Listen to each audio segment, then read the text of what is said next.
Good morning, Standard 12. Welcome to e-learning class. Today we shall start a new chapter, electromagnetic induction. This is a very small chapter but very important. Okay. After that, alternating current is there. Okay. We will try to finish as quick as possible this chapter so that we can move to the next chapter, alternating current. Okay. Well, in this chapter CBSE has not deleted any portion this year, but in alternating current some portions have been deleted. Okay. What we are going to study, you just recall standard 10th science content. There you were defining electromagnetic induction,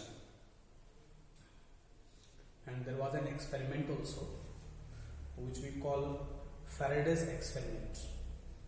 Okay. Today we shall discuss that experiment to start with. Okay. Before that, let us recall few terms. One important term which we must recall always is a magnetic flux.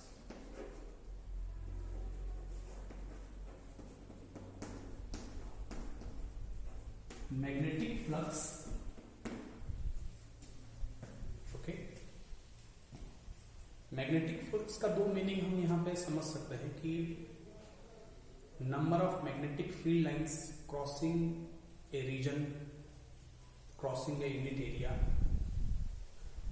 And it has got a mathematical meaning also.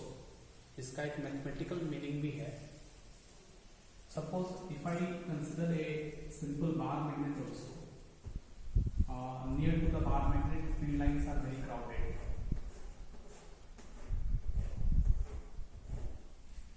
Bar magnet के बहुत close area में field lines are very close, तो यहाँ पे magnetic flux ज्यादा है हम कहेंगे. क्या हम ज्यादा कहेंगे? मैग्नेटिक फ्लक्स ज्यादा है.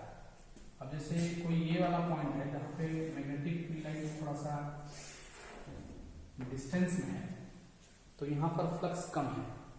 मतलब एक पर्टिकुलर एरिया हम यहाँ चूज करेंगे, इमेजिन करेंगे, उतना ही एरिया हम यहाँ इमेजिन करेंगे, तो यहाँ पे ज्यादा फील्ड लाइंस क्रॉस कर रहा है इस एरिया को, इसलिए यहाँ पे फ्लक्स ज्यादा है. Okay. Mathematically magnetic flux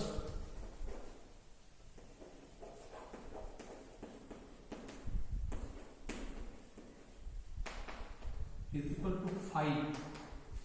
Magnetic flux is equal to phi. We define as B dot A.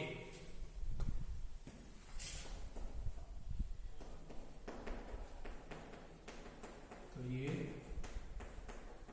B A cos theta, B A cos theta, और ये theta is the angle between B and A is the area. तो यहाँ पे area का मतलब ये हो गया कि if I say, okay, if I say this is the imaginary area, okay, then the field lines are crossing suppose this way. ठीक है. तो ये वेक्टर एरिया का मतलब है कि इससे 90, जिस प्लेन में ये एरिया है उससे 90 डिग्री एक लाइन ड्रॉ करेंगे तो वो वेक्टर एरिया का डायरेक्शन होगा. ठीक है. तो ये वेक्टर एरिया का डायरेक्शन ये होगा, जो पेन का डायरेक्शन है वो वेक्टर एरिया का डायरेक्शन है. मतलब उस एरिया जिस प्लेन में है उस प्लेन से एक 90 डिग्री लाइन ड्रॉ करेंगे, परपेंडिकुलर ड्रॉ करेंगे, तो that is the area vector. This concept was there in first chapter also, area vector. ठीक है. अब जैसे मान लेते हैं कि field lines crossing this area is maximum under this condition. ठीक है. अगर फील्ड लाइंस यहां से वहां क्रॉस हो रहा है, ठीक है, तो इस एरिया को मैक्सिमम फील्ड लाइन क्रॉस कर रहा है, तो मैग्नेटिक फील्ड का direction as well as 5 minutes magnetic field का direction and this area vector का direction, okay, both are same. Okay. Then it is cos 0, this is B into A. Okay अगर हम कह देंगे ये एरिया को हम ऐसे टर्न कर दिए, then the magnetic flux will decrease. अब अगर इस तरह से कहेंगे तो इसमें एक दो फ्लक्स ही क्रॉस करेगा इस एरिया को, क्योंकि पहले जो यहाँ से एरिया फ्लक्स क्रॉस कर रहा था, अब अगर ऐसा हम एरिया इमेजिन करेंगे तो इसका मतलब है कि this flux will not cross, only few of the flux will cross. ठीक है, field lines, magnetic field lines उधर जा रहा है तो अब ये क्रॉस नहीं करेगा, तो इसका मतलब है कि यहाँ पे एरिया वेक्टर का डायरेक्शन ये है, ठीक है, और मैग्नेटिक फील्ड का डायरेक्शन उधर है, तो angle between A and B is 90. Okay, so therefore this is cos 90. The flux will automatically 0. ठीक है, तो इसका मतलब है कि ऐसा अगर फील्ड लाइंस क्रॉस कर रहा है मैग्नेटिक फील्ड लाइंस, अगर इस तरह के एरिया हम इमेजिन करते हैं तो मैक्सिमम फ्लक्स होगा, और जैसे जैसे ये रोटेट करता जाएगा फ्लक्स घटता जाएगा, flux crossing this area, and यहाँ पे मिनिमम फ्लक्स हो जाएगा। ठीक है, फिर अगर ये रोटेट करते हुए ऐसे बढ़ेगा तो फिर फ्लक्स बढ़ेगा, इस कंडीशन में फिर फ्लक्स मैक्सिमम हो जाएगा। Flux crossing this imaginary area, flux crossing this imaginary area, ठीक है। This is the concept of magnetic flux. इसका यूनिट भी है वेबर, ठीक है, ऐसा unit of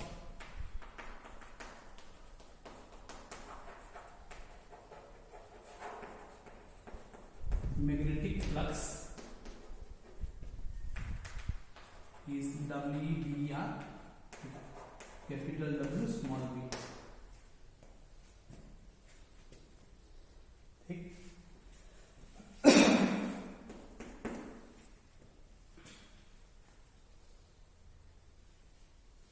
dA cos theta assignment of magnetic flux is weber WB। Okay, इसमें एक चीज है कि इसमें कंडीशंस लिख सकते हैं कि if theta is equal to 0 then phi is equal to B into A. Okay, if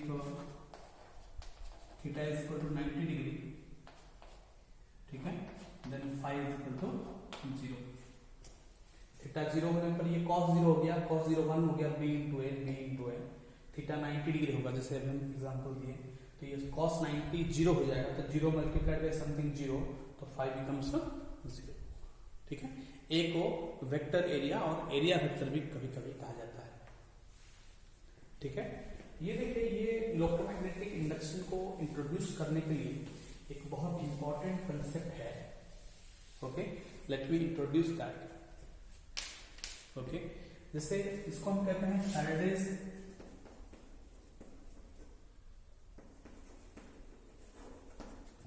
experiments.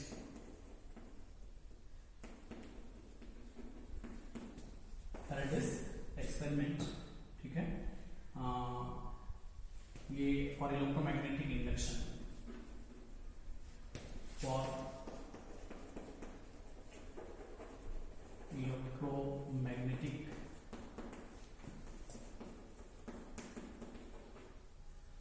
Induction. Okay, Faraday's experiment for electromagnetic induction. Okay, ये क्या है, ये एक मैग्नेट है। ओके, और यहाँ पे कॉइल हम रखे हैं, और कॉइल से गैल्वेनोमीटर हमने कनेक्ट किया हुआ है। क्या हमने कनेक्ट किया हुआ है, एक गैल्वेनोमीटर हमने कनेक्ट किया हुआ है, और ये नॉर्थ पोल, ये साउथ पोल। ठीक है, तो जब ये मैग्नेट के एकदम क्लोज में एक कॉइल है, देखिए कॉइल में कहीं पर बैटरी वगैरह नहीं दिया गया है, तो बैटरी नहीं है, सोर्स नहीं है, तो there is no possibility of any current flow. Clear? अब देखिए, ठीक है, there are magnetic flux, magnetic field lines that is crossing this coil. ठीक है, यहां पर फ्लक्स ऐसे, यहां से नॉर्थ पोल से भी मैग्नेटिक फ्लक्स निकलता है। ठीक है, magnetic field lines are emanating from north and emerging from north and merging in the south pole। ठीक है, तो जब निकलता है यहां से फ्लक्स, तो the flux is linking. Okay, a certain amount of flux is linking to this coil which is connected to a galvanometer। galvanometer का काम ये है कि whenever there is a flow of any even a very small amount of current, it will give a deflection, it will give a deflection. Okay. Now when the magnet is kept stationary, okay, it was observed that there is no deflection in the galvanometer.